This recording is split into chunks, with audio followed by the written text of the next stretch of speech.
Welcome to the Afterspin, opinions from thought leaders in our state. John Hood, you've reminded us on several occasions that the state budget is not the $21 billion the legislature approves, but also includes about $29 billion more in federal grants, incentives, and aids. Sarah Curry from the John Locke Foundation wrote a column recently stating that about 42% of our total budget comes from the feds.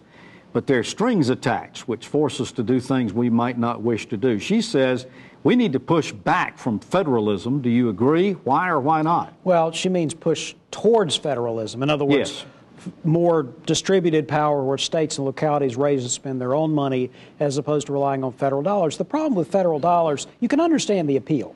Okay, state and local officials get to spend money they don't have to raise. This is really not that complicated to figure out why this is popular.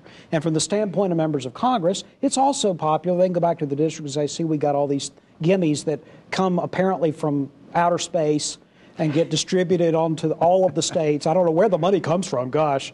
So it's kind of a racket, and it works to the advantage of the political class. But there's a specific problem here, which is that federal money has strings attached, and sometimes that makes it more expensive to do things per dollar than simply doing it with state-raised funds.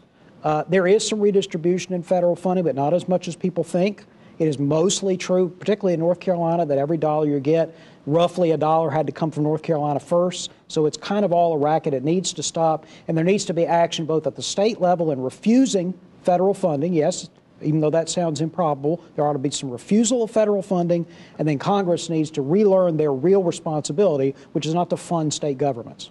Well, thank you for watching the Afterspin. We'll have more video all during the week on ncspin.com.